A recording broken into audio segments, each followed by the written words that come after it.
my thoughts and opinions on child life as an occupation as a whole has actually greatly changed due to this class.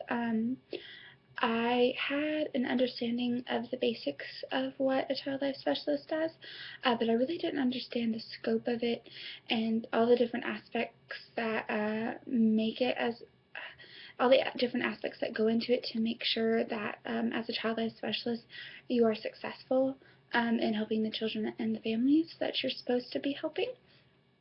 Um, and I also, one of the things that struck me the most that we talked about in my mind, as a child life specialist, we're able to hit all of the children who come through Children's Hospital. So that means we're able to help everyone, kid-wise, who needs the help because they're scared in the hospital setting. But that's really not the case because there's so few workers and there's so many kids in the hospital. So it has to be prioritized.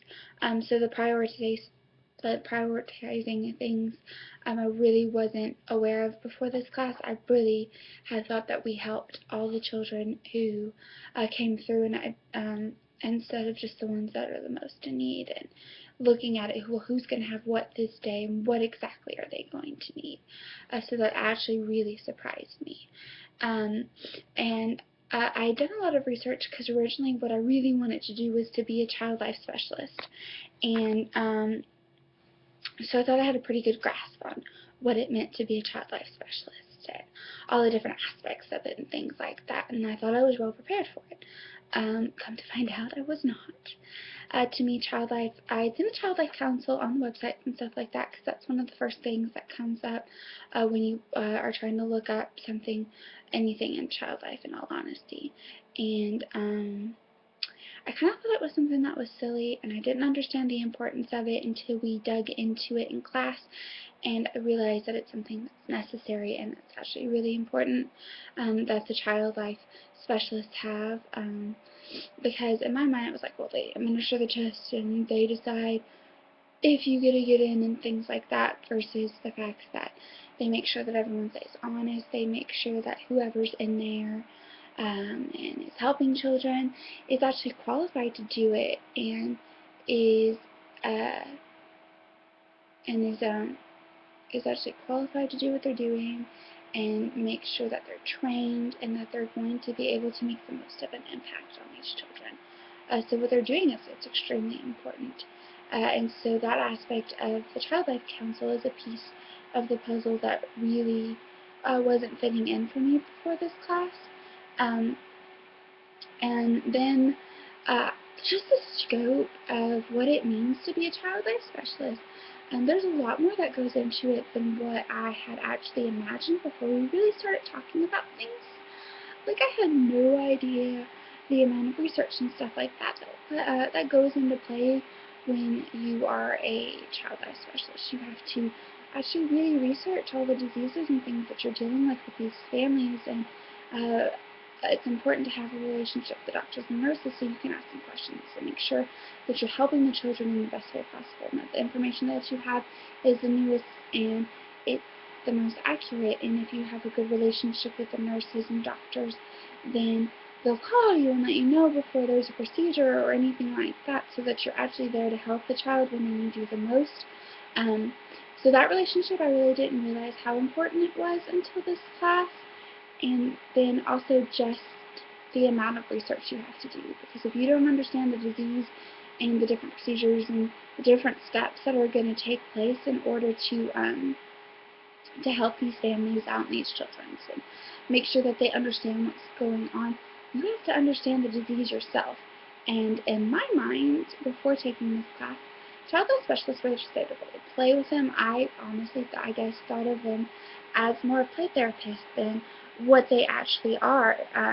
They're there to help the children heal through play, because that is the child's language, but it's also very centered on their sickness and things like that, and helping them learn what's wrong with them, and helping them understand their goals, and helping them just understand what's going to be going on with their body, making them feel more comfortable, making their families feel comfortable, letting their families know how they can help so that they don't feel so helpless. And during this procedure you can stand here or there, and giving people tasks and things like that makes a huge difference. And this is something I had absolutely no idea about before this class, and I think it's really cool. Um, and I found all of it very interesting on the different ways that you can comfort the children during the processes, and how important it is to establish a relationship not only with the children but with their families, so that you can really be there for them. Um, Before this class, I'd already made up my mind that I was going to do play therapy, and I can say that it honestly really confirmed that I've made the right choice to bow out of doing child life. Um, One of the things that struck me the most and honestly hit me the hardest was the movies that we had to watch about the kids who'd had cancer, and the fact that 3 of them died. And I had never even met these children, and I felt connected to them, and it broke my heart. Like, I know it broke everyone else's heart in there. Um, to watch them die, and the fact that it shows them in their coffins, and their doctors and nurses, they were there at their funerals and stuff like that. So I actually really enjoyed the connection that they actually had with these families. But personally, it really did show me the fact that I don't think I could handle it. I I don't think that I could be that person who is there to help families through this hard time. I feel like I would be the one crying and grieving right there with them, and that's not what they need in a situation like that. They need someone who, even though they're crying with them, is there to support them. And I just don't know if I'm strong enough to help a family like that, and that was honestly not something that I was as concerned with before entering in this class, and actually working at the hospital and kind of understanding what exactly goes on, and hearing from people on, yeah, kids do die, and in my mind before all of this, and I really got into the classes and stuff like that. That's just not something that happens very often, and it's a cancer thing, and usually you can save them, and um, I'm just learning that that's not always the case, and I don't think I'd be strong enough to handle it, and that's something that actually, for this class, I was like, yeah, I could do this. And now I understand that I can't.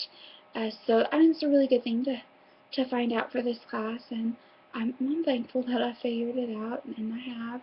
Um, but that was something that I was shocked at, the fact that I didn't think that I'd be able to be there for the families after watching all of that. Um, and I just really wasn't um, prepared for that video, and the fact, but I did really like the fact that doing the classroom session, because in my mind, if a kid dies, as a profession, you're not allowed to cry. You have to be there for the family. You have to be professional. You have to keep it together, and that's to be saved for later when you're away from them.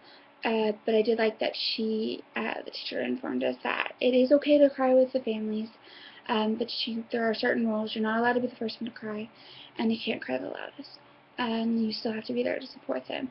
So I did think that was a really cool rule to have, um, and just the impact that it has on the entire family.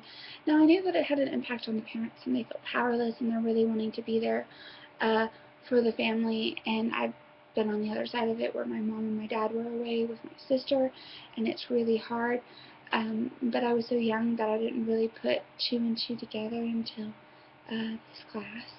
Um, but I didn't really think about all of the people who were affected by a child being sick, and all the people who really need your help, and they need your comfort, and they need the information that you have, and they need the games, and they need to know how to help this child. So just even the fact that it affects all the siblings, and the siblings need someone to listen to them too, and the siblings need help, and they need attention, even though they're not the ones that's sick, and the sick child, of course, needs the attention as well. Um, but my views on that really did change, and especially with chronically ill children. Again, in that movie, I was really surprised to hear how she was like, well, our other kid, her needs really did get put on second burner, and it wasn't, she wasn't front and center like her sister was, because her sister was always sick, and just things like that weren't something that ever really crossed my mind. But watching that video, I was really surprised that I never saw a child life specialist until actually Alex, towards the end of her life, and she had a hospice child life specialist. And who knew that there was a hospice child life specialist? I had no idea. Just the scope of everything that they do, where all they are. I thought they were only in the pediatric area helping out. I didn't ever think of the ER or hospice and things like that. That wasn't something that ever crossed my mind. Um, so just my views on them in general, and the different areas and different ways that they're able to help children, I've completely done a 180. And the fact that, they really are the front lines, and they're really there for the family, and they're able to spend more time with them than the other professions are, and really do games with them and make sure that they're getting developmentally appropriate things for themselves, and um, they're giving them therapeutic play, and they're doing family-centered play, and they've got playrooms, and they're able to help all children who come through there, teenagers, everyone. I think it's so amazing, and I honestly can't believe um, how much my opinions on everything changed, and just how much I learned based off the fact that I already came into the class thinking that I knew a lot about what it meant to be a child.